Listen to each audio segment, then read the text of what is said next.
जो शहर से काफी दूर बसा था। उसी गांव के बीचों बीच एक पुराना सा मिट्टी का मकान था जिसमें रहते थे सबके प्यारे काका।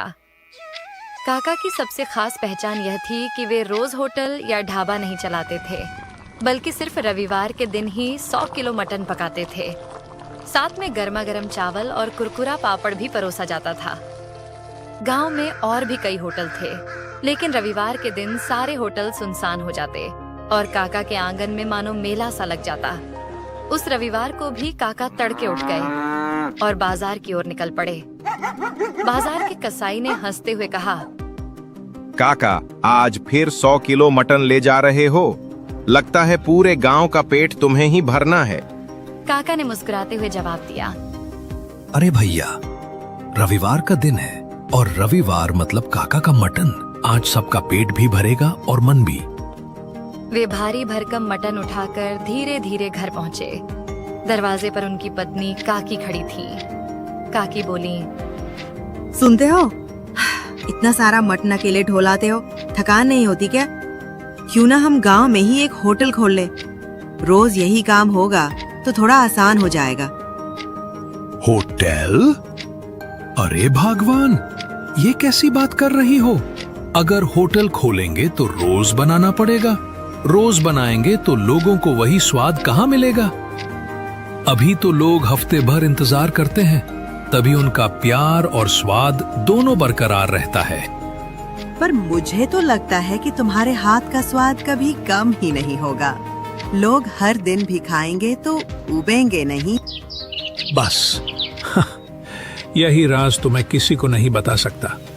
ये स्वाद रविवार का ही है और रविवार का ही रहेगा। काका ने बड़ा सा लोहे का बर्तन रखा और नीचे लकड़ी का चूल्हा जला दिया। सबसे पहले उन्होंने खड़े मसाले, दालचीनी, लौंग, काली मिर्च, जीरा को सिलबट्टे पर पीसकर ताजा मसाला तैयार किया। फिर उसमें उनका गुप्त मसाला डाला, जिसकी खुशबू पूरे आंगन में फैल गई। करीब 2 घंटे तक मटन धीमी आंच पर पकता रहा। उधर दूसरी ओर बड़े भगोने में चावल उबल रहे थे और काकी कड़क पापड़ तल रही थी। काकी ने हंसते हुए कहा, अरे ये खुशबू तो मोहल्ले के कोने कोने तक पहुंच गई है। देखना, 12 बजते ही लोग उमड़ पड़ेंगे। लोगों के चेहरे पर जो चमक होती है ना, वही मेरे लिए सबसे बड़ी कमाई है। जैसे ही घड़ी ने 12 बजाए, लोग आने लगे। कोई परिवार पूरा आ गया तो कोई साइकिल से भागा भागा आया। बच्चे खुशी से उछल रहे थे। काका, जल्दी दो, भूख लगी है। काका बड़े प्यार से प्लेट सजाते। गर्मा गर्म चावल, मसालेदार नली वाला मटन और साथ में पापड़। पहला निवाला खाते ही सब बोल उठते, वाह काका, ये तो कमाल है। आप रोज क्यों नहीं बनाते? अरे भाइयों, यही तो मजा है। अगर रोज मिलेगा तो ये स्वाद खास कहाँ रहेगा? याद रखो, ये मटन सिर्फ रविवार को ही मिलेगा। आपका राज चाहे जो हो काका, पर आपका मटन तो लाजवाब है। हम तो पूरे हफ्ते इंतजार करते हैं बस रविवार के लिए। धीरे धीरे भीड़ इतनी बढ़ी कि दोपहर होते होते सारा मटन खत्म हो गया। कई लोग मायूस होकर बोले, काका, जरा ग्रेवी ही दे दो, वही बहुत है। माफ करना भाइयों, अब तो ग्रेवी भी नहीं बची। अगला रविवार आने तक सब्र करो। लोग निराश होकर पर मुस्कुराते हुए लौट जाते और कहते, ठीक है काका, फिर मिलेंगे अगले रविवार। रात को जब सब सन्नाटा हो गया तो काका और काकी खाट पर बैठे बातें कर रहे थे। काकी बोली, तुम सच में बहुत अच्छा मटन बनाते हो। क्यों न हम सचमुच एक होटल खोल लें? लोग रोज आएंगे। भगवान अगर रोज बनाएंगे तो ये स्वाद अपना जादू खो देगा। स्वाद का असली मजा इंतजार में है। शायद तुम सही कहते हो, पर मुझे पूरा यकीन है कि तुम्हारे हाथ का स्वाद कभी भी लोगों के दिल से नहीं निकलेगा। इतना कहकर दोनों ने रात की शांति में मुस्कुराते हुए नींद की ओर कदम बढ़ाए।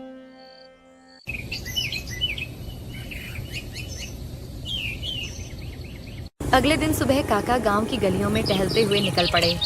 चलते चलते वे चौक पर बने पीपल के पेड़ के नीचे जाकर बैठ गए। लोग आते जाते काका को प्रणाम करते, पर काका अपनी मुस्कान के साथ सबको आशीर्वाद देते रहते। इतने में एक नौजवान उनके पास आया और बोला, काका, आप यहाँ अकेले बैठे हो? अगर समय हो तो मेरे साथ चलो। मेरा एक छोटा सा ठेला है जहाँ मैं चिकन करी बनाता हूँ। चाहता हूँ कि आप मेरे चिकन का स्वाद लेकर बताओ उसमें क्या कमी है। अरे भैया, ये तो और भी अच्छा है।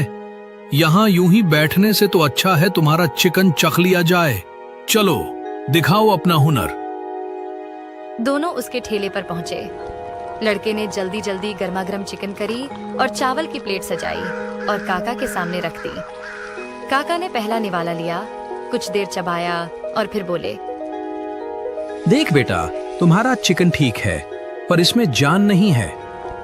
लड़का हैरानी से बोला, जान नहीं है? काका, मैं तो ताजा मसाले डालता हूँ। बात मसालों की नहीं है, तुम चिकन को मैरिनेट करते हो क्या? नहीं काका, मैं तो सीधे पका देता। यही तो कमी है। अगर चिकन में स्वाद लाना है तो पहले उसे 30 मिनट नींबू, अदरक लहसुन का पेस्ट और थोड़ा गरम मसाला लगाकर मैरिनेट करो। जब वो मसाले में घुल मिल जाएगा तभी असली स्वाद आएगा। फिर पकाना, देखना लोग बार बार मांगेंगे। धन्यवाद काका, कल से मैं जरूर ऐसा ही करूंगा। काका हंसते हुए वहां से आगे बढ़ गए। थोड़ी दूर जाकर वे अपने पुराने मित्र रामलाल के घर पहुंचे। रामलाल बरामदे में खाट पर बैठे थे। काका मजाक में बोले, अरे भाई, तुम तो दिन ब दिन बूढ़े होते जा रहे हो। हाँ यार, बूढ़ा तो हो ही रहा हूँ। लेकिन तू बताओ, तू इतना जवान कैसे दिखता है? कहीं कोई राज तो नहीं छुपा रखा? काका ने ठाका लगाते हुए कहा,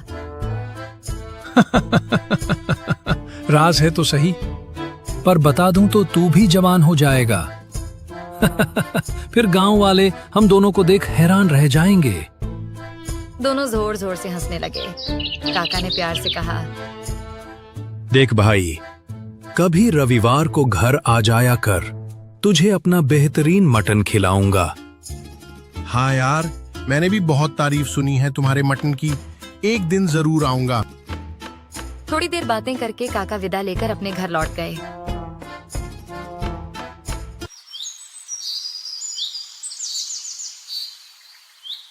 अगला रविवार आया। काका फिर सुबह सुबह उठे, ताजा मटन लेकर आए और बड़े हांडी में लकड़ी के चूल्हे पर पकाना शुरू कर दिया। धीरे धीरे गरम मसालों और गुप्त मसाले की खुशबू पूरे गांव में फैल गई। दोपहर के 12 बजते ही गांव वाले जमा हो गए। जैसे ही पहली प्लेटें परोसी गईं, सबके चेहरे खिल उठे।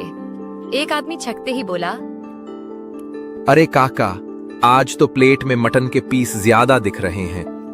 दूसरा हंसते हुए बोला, हाँ काका, मुझे तो 2-2 नली वाले टुकड़े मिल गए। काका ने मुस्कुराते हुए कहा, अरे भाइयों, आज मैंने जानबूझकर सबको थोड़ा ज्यादा दिया है। लोग हैरान होकर बोले, पर काका, आज ऐसा क्या खास है?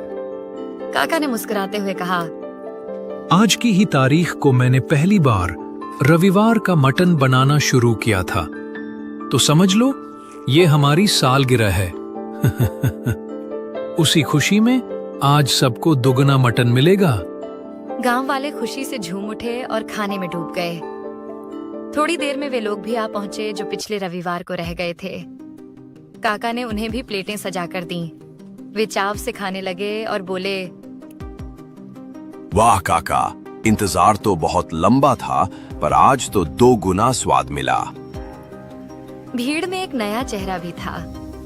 साफ कपड़े पहने, थोड़ा शहरनुमा अंदाज वाला आदमी। उसने काका की थाली खाई और फिर धीरे से बोला, काका, अगर आप मुझे ये रेसिपी बता दो तो मैं आपको जितना कहो उतने पैसे देने को तैयार हूँ। काका ने भौहें चढ़ाते हुए पूछा, अरे भाई, तुम कौन हो? आज पहली बार देख रहा हूँ। मैं शहर में बड़ा होटल चलाता हूँ, तुम्हारे मटन की चर्चा सुनी थी, इसलिए यहाँ चला आया। अगर ये रेसिपी मिल जाए तो मेरे होटल का धंधा दुगना हो जाएगा। काका शांत होकर बोले, मान लो कि मैं तुम्हें ये बता भी दूं तो भी तुम्हें वही स्वाद नहीं मिलेगा। वो हैरान होकर बोला, क्यों काका? स्वाद तो रेसिपी से आता है। नहीं भाई, स्वाद सिर्फ मसालों से नहीं आता। ये मटन धीमी आंच पर चूल्हे में पकता है घंटों तक। तुम्हारे होटल में तो गैस का चूल्हा होगा, वहीं से फर्क पड़ जाएगा। वो आदमी जिद पर अड़ गया। फिर भी बता दो काका, मैं तुम्हें खूब पैसे दूंगा। पैसों से स्वाद नहीं बिकता। अगर कभी मुझे अपना राज बताना होगा तो मैं अपने गांव वालों को बताऊंगा, तुम्हें नहीं। ये सुनते ही वो शहर वाला गुस्से में बड़बड़ाता हुआ वहां से चला गया।